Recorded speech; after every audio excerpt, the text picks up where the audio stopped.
Weena, and we're back again to talk about the newest episode of Daredevil, Born Again, season 2. This is episode 4. Dante, set us up here. You like this show more than I do, so I'm just gonna defer to you on this.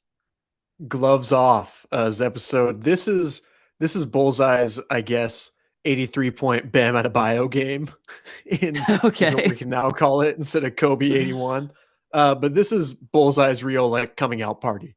I think there's a couple things we want to get to in this episode, but let's just start how the episode starts us with just a full-on Bullseye like all-star showing. Yeah, Um, easily my favorite intro, my favorite opening to anything this season and maybe of this series in general. I thought it was a very strong opening. It's always fun seeing Bullseye. He did a great job here. Yeah, it's kind of funny to recap because a lot of my notes are just exactly what he says. But from him cooking breakfast, pouring the bullseye in the olive oil in the frying pan, him talking to his neighbor, Mrs. Smithers, and just the way Wilson Bethel's performance, the way he says, "Good morning, Mrs. Smithers," just so He's like so dead, detached. and he's so detached from reality, and he's trying to do his good thing, be a good guy. Um, but man, everything about Wilson Bethel is great here. I think just jumping again right into it is like we talk a lot, and I think people talk a lot about Charlie Cox and Vincent D'Onofrio and how they are like Hall of Fame castings in comic book media.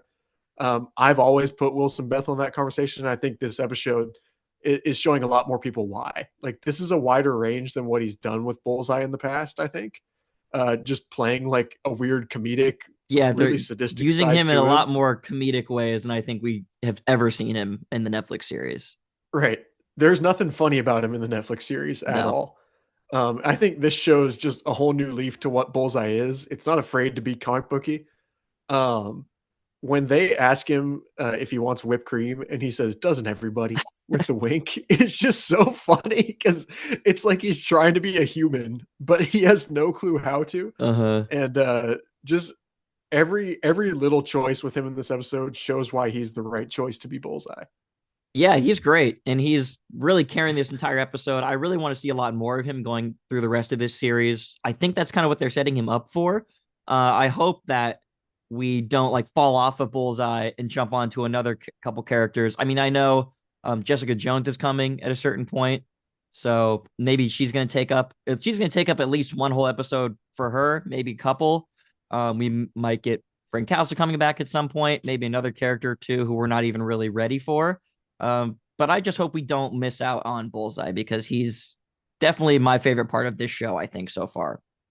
Well, I think my favorite part of the first two seasons of this show, like they Yeah. truly understand this character. Last night, they really got to flex on us how much I think the writer Dario Scarpain understands Bullseye. But from the jump, he's been used really well in this show, and I think something that's really been built upon from season 3 of the original show. Um, Other than that, in this episode, we'll circle back around to Bullseye and some of the through line plot line here. I do think this episode looks a lot better than the episode 1 and 2. I expressed that I thought 3 looked pretty good. I think 4 actually makes some interesting choices with the camera, has figured out the lighting a little bit better, um, and is shooting everything with different angles. You noted the Dutch angle. We watched this together. Mm-hmm. The Dutch angle as Bullseye walks into the diner. Everything. I think people's brains are rotted sometimes with the quote from the Fablemans, where it's like, if it's in the middle, it's boring. If it's Best up line of here, best line. I love that. and but I I live think by people that. do sometimes stick to that line a little bit too, like literally, or just look at a frame and don't actually understand what the through line of the frame is. But there's choices with almost every frame here that it's not framed that way, and just little attention to details like that make the show look just a little bit better. And that's a big improvement for us who want to watch a show that looks good. Yeah, I thought it looked better, but I didn't think it really still looked all that good, if I'm being honest. I think it looks definitely better than some of the previous episodes, but since a lot of the previous episodes to me looked really poor, it's not that hard to do a lot better. But I'll give that to you. I agree that it definitely, in certain scenes, they're trying more interesting things. It's a bit more It looks like they dynamic. actually thought before shotting it. It it looks better. I'll give you that, but not incredible, still not on the level of anything we No. saw in the Netflix series or just anything that is super visually appealing to me personally, I guess. But it does look better. I'll give that one to you. Um, I do think, and this is just like me looking back, and I've rewatched the Daredevil Netflix series a lot. I do think sometimes I even remember that show as great as it is, and this is not me like ever taking a jab at it really, but I think sometimes we do all remember that show even more fondly because we have that nostalgia and rewatch with it. And I think we hold this show to an impossible standard. I think a lot of fans do. Yeah. And it was fun to just watch this and kind of not compare it to the Daredevil like original show because the show was hitting, or this episode was kind of hitting on the cylinders it wanted to hit on. And it kind of took those comparisons out of my mind, which was nice. I was just in the show looking at the story they wanted to present to me. And I enjoyed that I didn't feel like I had to compare it to the original show. They did bring up footage from the original It show in this exactly. It episode. was trying to call back to that original show with a Right. few quick clips and flashbacks. So I was definitely thinking about it. Which I didn't know they could do. I guess I mean they hadn't done it before with any flashbacks to the original show. I didn't know that they had the actual rights to reference that show. Well, it's So on cool that Disney they've Plus, tied. so Yeah, but still, it I moved don't know over how from rights work Netflix. on the back end there. Yeah. But still pretty cool that they have um, tied that together canonically instead of Hmm. using the little recast kid from the end of season one in the flashback. Just because that kid who plays Matt Murdock in the original show was perfect and he deserves his due credit here. Yeah. Um, we find after the diner scene with Bullseye, where he just slaughters some anti-vigilante task force. There's a little bit of an underline in this episode with the other captain of the Northern Star, the first mate, Hmm. that I again like is doing a serviceable job, but is not something that I really care about. And this episode really throws that plot line away by the end. Yeah. Spoiler: he dies. So not a whole lot of interest in the Northern Star plot, and kind of glad that we shelved that one. We're moving on Um, to bigger and better plot we're points moving on for to much sure. bigger and better things. Uh, Matt Murdock goes in dressed as an anti-vigilante task force member to the diner, and I really enjoyed that part. He looks great with the sunglasses and the helmet on. Like he looks like he could be a part of the AVTF. And I like him telling the other cops to fuck off out of there, and he's going to call his buddies or whatever. Just a fun kind of villain flip for Matt Murdock there. And then we get Daredevil in a church. He finds a coin that Wilson Bethel had left behind, or not Wilson Bethel, Bullseye had left behind during his slaughtering when he told the lady that it was a good banana milkshake. He dropped a coin behind the counter, and it leads him to go to a church for, I think, the first time in this iteration of the show. I think so. I don't know. Did I he do think it? so. Did he in season one, like couple like the beginning episodes of season one? I No, because don't I think know. he was ignoring the church and he didn't even go to Foggy's funeral, from what I recall. So that scene, especially the whole church scene, it's just shot thoughtfully, and I appreciated that. They do like I don't know what to call it. It's a basically a shot that pans up from behind a Matt Murdock looking at the church and looking up at it. Hmm. It's like, holy smokes, like telling me something through visual language. His relationship with God right now is in a weird place, and it embraces that. I also appreciate that he says an actual prayer in church and talks about Saint Lucia, who brought him light and brought him sight. And I knew somebody who struggled and needed Saint Lucia in their life. Like that's just a cool thing to see, because I didn't think the writers had the confidence in church or religious themes in this series, and they embrace it full here, and I really appreciated that. Yeah. Um, they also showed him using his senses, which I know he's used a little bit in this season as Daredevil, but I like it whenever he uses his senses, Matt Murdock, whenever the show gives us an excuse for him to listen to somebody's heartbeat. Like that's just always a good thing. That's what makes Daredevil Daredevil. I feel like these are the basics that this show has just been forgetting. And so when they throw them in there, I get more excited because it just feels like they're starting to really understand the character. Yeah.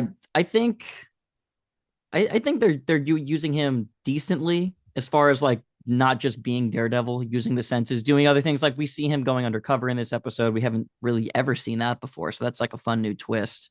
But there still were a lot of dueling plot points in this episode, and I think by the end things have been much more streamlined.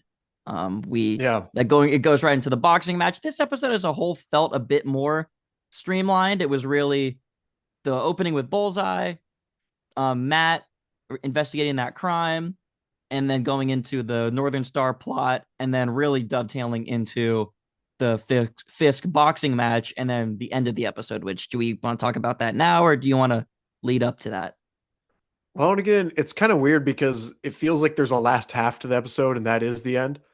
So once Matt goes through church, figures out that Bullseye has been to this church, which we saw in episode 2, gets the pastor to confess that he has seen Bullseye. He raids Bullseye's apartment in Mm-hmm. what I thought was another like really fun short little fight scene.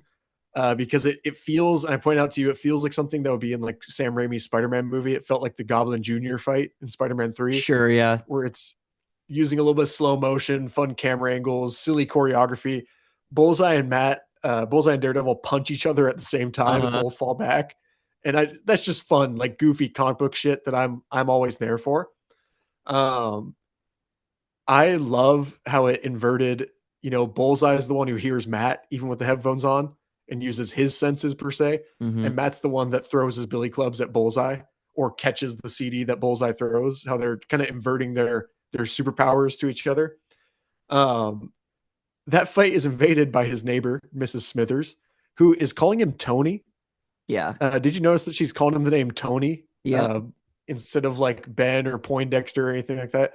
So there's a little theory going around that maybe he killed somebody whose apartment, Tony, whoever was originally in that apartment. Mm-hmm. Um, it's invaded by Miss Smithers with a fun little gag. Uh, Bullseye just holds her at gunpoint then and totally I drops the know. facade. And she's just screaming hysterically. And this scene to me made the episode. I know there's a scene that we want to get to, but the one good deed scene showed me like how deeply they actually understand both of the characters when they're pushed to write a good scene, and gave both Charlie Cox and Wilson Bethel a lot to work with. It's about damn time that we saw these two act against each other. Uh, there's not a lot of scenes, even in the original show, where Wilson Bethel and Charlie Cox, I don't think there is really a scene that they're not fighting where they're in the same room in the first show. And I might be mistaken, but Bullseye and Daredevil have not had much of a dialogue in any of the show. Mm-hmm. And so their first real dialogue that you hear is Bullseye, one good deed, one good deed, and begging Daredevil to hear him out. And he has a good deed, and that is killing the mayor, because what Vanessa made him do, killing your friend. And I love Daredevil saying, like, we're not talking about that right now. We are Yeah. not talking about Foggy. Cut the shit, dude. Nothing is ever going to make up for that. Not here. Um, Charlie Cox does one of the best facial expressions that's I think has ever been done in any of the 5 total seasons of the show, when he does kind of the laugh at Bullseye or at himself when Yeah. It's Bullseye's just saying like, one good deed. uh-huh. And it's like we never get the inner monologue boxes in these shows.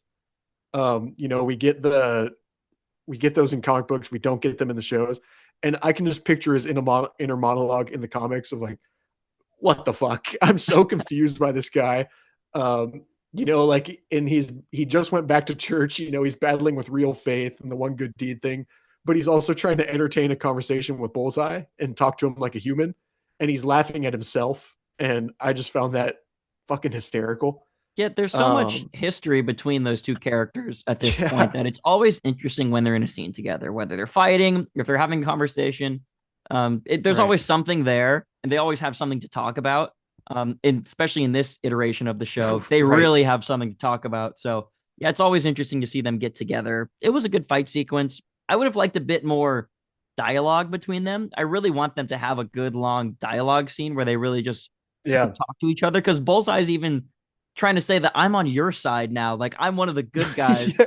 And I'm one of the good Matt guys. doesn't even really register that. He doesn't even like ask him like, what are you talking about? Right.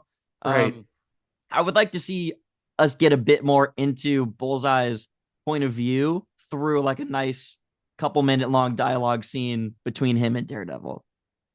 Yeah. I'd really like to see the confidence in the writers to write out a scene like that. I agree with you.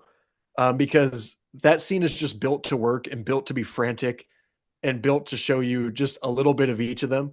and the actors do so much with it. But we love both these actors. We've talked about how good they are at playing each of these characters. Let them just sit and not be in a frantic situation, be in a room to each other and talk, not yell at each other. I'd be really interested in that. Mm-hmm. Similar like the scene with Daredevil and Frank Castle in season one. That's one of the best parts of season one is when they just talk for like 4 to 5 minutes. I want that with Daredevil and Bullseye, where they just talk about their differences and either come to blows because of it or maybe have some sort of weird reconciliation or understanding. Like this is a twisted, sick relationship, like most of Matt Murdock's relationships are. Matt Murdock's a guy who does believe in faith and God and second chances, and would be crazy to see him try and do the mental gymnastics around how he could give Bullseye or Benjamin Poindexter a second chance. Yeah. I don't know if he has it in him to do that. Well, he's supposed Um, to, be religious and Catholic and believe in second right. chances and forgiveness. So I think that would be a really cool thing to see him battle with. And I think they're Really cool probably going to internal lead up to that. conflict. At least I hope they are. Yeah, I hope with how it runs with them both on the run that they are on the run together. Yeah. Um, Really quickly, I did want to critique the scene as much as I love it. Um, I don't like that when Bullseye runs out of the apartment, he throws the can of soup or whatever at the motorcycle rider and rides off on a motorcycle. I know Daredevil doesn't have like a Batmobile or something, but I would have loved if you just gave us a scene of Daredevil trying to catch up to Bullseye, like Mm-hmm. chasing after him and using his grappling hook and making it feel like a race against time, knowing that Bullseye is on a mission to kill Mayor Fisk and Right. Daredevil's trying to not make him into a martyr. Like, I think that would have put a little bit more tension into the boxing match. Mm-hmm. Because we move into the boxing match, and while it is pretty funny, it's very much aimed to be hilarious. And then it leads up to this tension mic drop moment. I would have liked if more tension was there throughout it, and we know that this ticking time bomb of Bullseye is on the way. Yeah. Um, the boxing match, we have your favorite character, Daniel Blake, purchasing his Wilson Fisk Mayor Kingpin Mm-hmm. souvenirs, which I thought was hilarious. Um, I know you're not a fan of this guy, but I think this is one of the best things they've given him to do in the entire show is just cheering on the boxing match. And D'Onofrio gives this great like fist bump to the crowd out to Daniel when it's cut. And he's, yeah, like I like how much of like a Fisk dick rider he is. I think it's hysterical, like how far he's willing to go for his mayor. Um, I guess right before this, we have a scene with Matthew Lillard, and I kind of want to ask you this. I do like Matthew Lillard. I don't know if I like the shtick here, and I just don't know what he's for yet. Yeah, I'm I actually just kind of feel responding to it a bit more because I like how he treats Fisk. I like how he is so yeah, condescending to him and he really brings him down a couple pegs every scene he has with Fisk. I kind of like that because there's nobody else in this show or no one else that we've really ever seen that treats Kingpin like that. So I'm actually kind of appreciating it, but I agree that it's still very vague as to what his actual yeah, plan is. I mean, why is the CIA they want to use the Freeport? So they're kind of working with Fisk, which is not out of the realm of the purview of the CIA whatsoever. I mean, they do evil absolutely stuff all the not. time, but yeah, it is a bit. It's very vague at this point as to what his motivations actually are, why him and Yeah, Fisk know each other already, what's going on there. I think that really needs to be explored a bit more, but I do like the shtick that Lillard is doing here. I do just want substance to it at this point. I want to know what's actually going on. While I am like fine with the character being there, I like the same points that you do. Him knocking Fisk down a couple pegs. It's cool to see Fisk on the back foot a little bit. Yeah. It would be nice to see some sort of actual plot line with the two of them besides just blowing up the Northern Star. So I hope we do get a little bit more of Matthew Lillard, even though I didn't love the scene with him in this episode. I do want more of him because I am interested in what's actually behind there. If they have a reveal to what the big game is with Mr. Charles. Um, Meanwhile, with the boxing match, we're intercutting to Vanessa Fisk going upstate to the governor, who can apparently back her and Mayor Fisk, but not Mayor Fisk alone. I I don't don't. think either of us were big fans of that I'm scene. not buying that for 1 minute. And Yeah, why are well, you and backing his wife, but you won't back him? He's obviously fucking evil, and he's destroying the city and arresting people and imprisoning them on no pretenses and or false pretenses and all this. I mean, it just feels like lazy TV writing to me to explain why the governor is not stopping him. and I just Vanessa, I point out to you, like Vanessa gives the most evil fucking smile Yeah, when she's the governor obviously says evil too. the governor's like, I can back both of you. And Vanessa goes, thank you very much. Yeah, Like evil plan is now in motion. And it was just kind of an unneeded scene. Like yeah. just don't explain it. Don't try to explain that to me. Because I can buy I can disbelieve it, but once you put the governor in the show, it has to be an oppressive force against Right. them. Like And if so I once hope, they make her a character, then you're thinking, why right, doesn't she just come in and stop him? But before right. this season, I wasn't really thinking, why is the governor not stopping Yeah, him? Because like just kind of like the suspension of disbelief is removed when you show us like what could right. potentially like stand in his way. So yeah, not loving it. It it brings me back to the great Grant Morrison quote, who was a writer of Batman comics for a long time. Probably said it on the show before, but he talks about adults reading comics and how they get so annoying because they're like, well, who fuels up the Batmobile and who changes the rims on his tires? He's like, it's a fucking Batmobile. Yeah, Like don't ask exactly. questions and don't show the audience. So there's some stuff like this. Like we don't need as much as it can probably mirror real world politics sometimes. I don't think we need the governor in the show because Mayor Fisk should be like the most evil, powerful demon force that Daredevil's going against. And when either give him a leash and collar or don't. Yeah.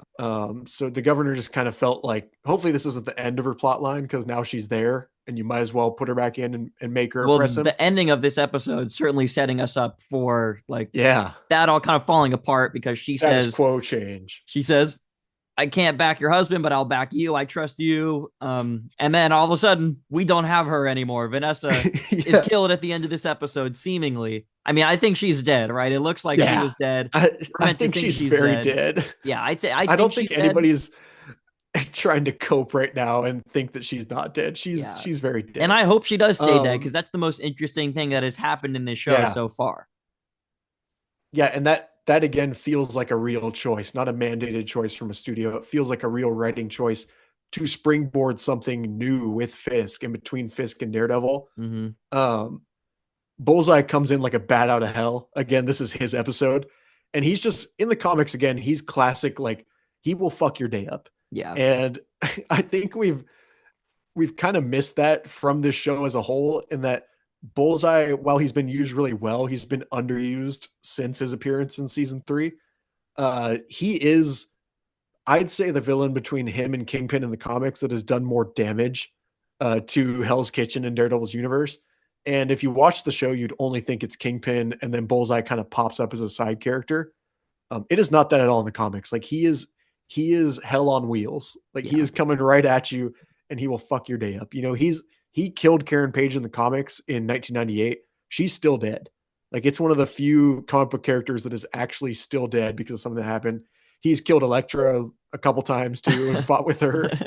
And he's just caused nothing but pain for our main characters usually. So I like that he's doing that here. Um, Throws the little, like, it's not like a snow globe, it's like a little sculpture of New York and Mayor Fisk. Yeah. Little trinket. And I think that's kind of fun because it's like Fisk, and Fisk deflects it with his own belt. So it becomes like Fisk killed Vanessa That's in a what he's way, gonna in think. He's different, gonna blame himself, obviously. he's going to blame himself. And that should be like a good plot line to follow with D'Onofrio and giving him, again, more to chew on. Um, I think we both like the choice to kill Yeah. Vanessa. I really like the subversion that takes because the whole episode, and really the last 2 episodes, they've been just telling you straight up that Vanessa is going to die and that her days are limited and the Grim Reaper is coming for her. And then we see Fisk deflect the glass sculpture and we think, oh, okay, like I guess he saved her. And then it cuts back to her saying, and you can actually see in the background of the shot when Fisk brings out the gun at the boxing arena, you can see him bring out the gun, and in the background, you can see the piece of glass in her head, Mm. which I I didn't realize till the I watched it again last night just to take notes for this. But you can see the glass in her head, but it cuts later to her face up close, and she turns her head, and the glass is just wedged like right in a vein on the side of her skull. And I think they drove the point home that she's dead because she is like really bleeding. And she's It's also not just like trickles dead of blood. eyed, eyes Right. open, laying on the mat. Yeah, I she's dead. If they pull out of this and try to backtrack, I'm gonna be really upset, and it's gonna give me just all the more reason to not like this show. So I hope she does stay dead. I think it would be kind of interesting if Fisk does, you know what Bullseye did with his girlfriend, like, or not girlfriend, but the one he had a freaky crush on in season 3, Julie, where he like took her out of the freezer and was taking her around with him in the car, Yeah, or like what Penguin's doing to his mom in the sure. Penguin show, where he Yeah. keeps her like as a lobotomite. Uh-huh. So like maybe Vanessa's dead or like brain dead, and Fisk like keeps her around. Uh-huh. I think that would be kind of a fun little fucked up plot line too. But I would just like her to be dead. Yeah. I think it was time for this show to make a ballsy choice. I think even though it's Marvel Television and it's maybe not as high stakes as the MCU, this is one of the ballsiest choices in the MCU since Spider-Man revealing his identity, which was, I guess, back in like what 2021 now. So it's Earlier been a than while that, since the that was in the teens. No Way Home. Far from home. That's when he revealed his identity. No, or sorry, redoing his identity. My Oh, apologies. I got you. Yeah. In No Way Home, Yeah, making people yeah. forget his identity. Uh-huh. Um, so this to me is really exciting because it does feel like somebody in the MCU is making a choice in service of the characters to flip the status quo, and that's what I think has been missing from a lot of superhero television in the last however many years. Count them. Um, fucking Bullseye, man. Like I have so many notes just about him. And I know this is like a choice about Vanessa and an episode about what's going to springboard for the rest of the season, but I just think Wilson Bethel, like this is like Pantheon shit, like hang his jersey in the rafters type night after this performance. That's all I've been seeing on my like Twitter feed or just around the internet of people reacting to the episode. Like, holy shit. And it's funny to see people blown away by him because I felt like I always knew he had this in his bag. I don't know if you feel the same way. Like I always trusted him with an episode like this. Yeah, I would be he's a cool with great him doing a character. special. He's so Yeah. badass. He's so fun to watch. The way that he fights and like his whole like character is just so inherently interesting, and he plays really well off of Daredevil. And he is Vanessa's reckoning in this episode. She's the one that set Yeah. him free to kill Foggy, and he's kind of been hanging out in the background for the last season and a half or whatever at this point. And so it's really great to see that come full circle, see Vanessa get her comeuppance for releasing him and for sticking him on Foggy. And like that's kind of what I want in a TV show. That's what we want is like Yeah. long playing. Consequences. Yeah, exactly. Consequences that have been built up for a long time, like not forgetting where we started in the show. So it's giving me a bit more of a reason to watch week to week is because I think, okay, maybe we are going to get some payoff from some of the stuff that we've been hoping Right. for. And this is like kind of the first instance of that. And it's definitely nice to see. Well, the original show, one thing I think we both loved about it is that everything did have consequences. You see, even in like, it was like the fourth episode or so with the bowling alley assassin guy, Yeah. where his name leaks or he gives up Wilson Fisk's name Mm-hmm. and he kills himself because he knows he's going to be killed by Fisk. So he'd rather just kill himself and not worry about the repercussions to his family. And it's like, holy shit, that's an eye opening moment. Mm-hmm. And this goes all the way back into season 3 as, Kingpin brought Poindexter in, manipulated him, made him his own assassin, kind of unleashed the beast to begin with. Then kills Julie to make him his Northern Star. Vanessa's the one who calls the hit on Ray Nadim, which Poindexter acts out. Poindexter crashes their wedding and is throwing all Mm-hmm. sorts of things. And it feels like a continuation of that, a new napkin finale episode of season 3 into season 1 of Born Again with the Foggy hit, into Daredevil actually being the one who inadvertently releases Poindexter from prison in episode 8 of season 1 because he punches him, loosening up his teeth and letting Yeah. him get out of prison. And so just little stuff like that, a through line, consequences is like, holy smokes, like this is all we want is just decent writing, looking back, building on characters, pushing things in new directions. And again, it's funny because it feels like me just describing what, hey, like this is what decent TV shows should do. but thank God, because we Yeah. we needed this. Yes, we did. Definitely. I hope we get more. I hope we get a lot more. Yeah. I going forward in this season, I'm really excited to see where each character stands with the other one. And I think we don't just have Daredevil and Kingpin anymore. We have Bullseye as a wild card, a third one. And so that'll be fun to see how their triangle plays out because I think that's something season 3 did really well, playing out their little triangle. It looked like in my second watch, it looked like Kingpin was confused and maybe thought Daredevil was working with Bullseye and getting him out of there Mm-hmm. because Kingpin is hit in the face by like a billy club or something while Daredevil takes Bullseye out of the room. And so Kingpin looks back and you can see it on his face like, what the hell just happened? Mm-hmm. And so I do wonder how he's going to use this in the media, what he's going to do as mayor to convey that these two are dangerous and on the run.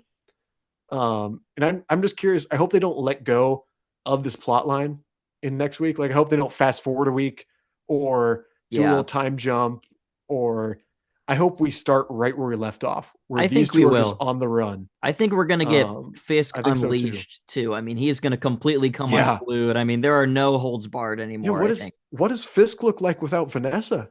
Because he's that's just gonna something be like that's a. It's there like since the beginning of the show. scorched earth. I think he's going complete. Yeah. Like he's just completely like no holds barred. He's just gonna use everything in his absolute power to destroy Daredevil, and because Yeah. and Bullseye, and I just don't think he's gonna have any sort of like stopper on him anymore. Well, and it shows like Fisk, his biggest mistake in this episode is him just trying to have his cake and eat it too.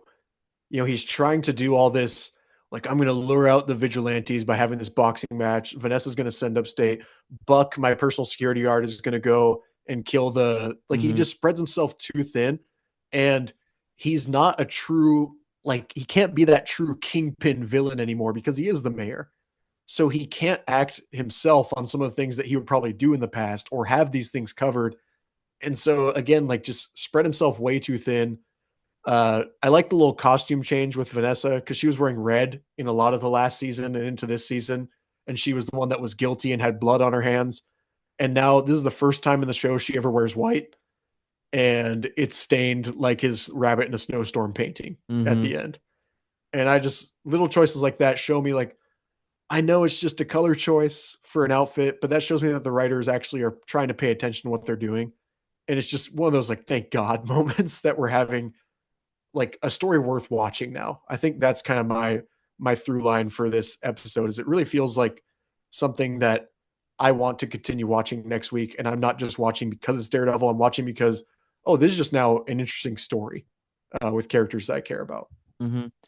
I mean, I think that's a good place to leave it, Dante. Do you have anything else? Any final thoughts to wrap up this episode? I really don't have much else other than I'm looking forward to what we're going to get next week. I think we're going to get Fisk like bat out of hell. And I think we're really going to start moving this story forward, shedding, hopefully, most of our uninteresting side plots. Maybe our side characters won't get as much to do. Maybe they're kind of going to get more wrapped up in the momentum, hopefully, that we get carrying over into Right. next week. What are you feeling here? Well, I one thing I liked about this episode is they sideline a lot of the side characters too. And Yeah, that they don't shows do much. actual confidence in writing to me. And I know it's kind of weird. Like, why would it be confident if they're not showing him?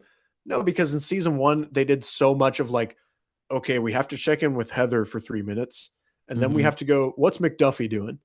Okay, her for 1 minute. Now We do Cherry get needs a his 1 minute little dialogue. McDuffie And scene we here. do get a little bit of that, but it doesn't feel like we're doing mandatory check-ins with the characters. Yeah. It feels like the story is actually just playing out. And Daniel's there because he's at the boxing match. He's not there because we need to give him something to do because obviously he's at the boxing match. So good job at just bringing all of our characters into one room and whoever needs to be there is there.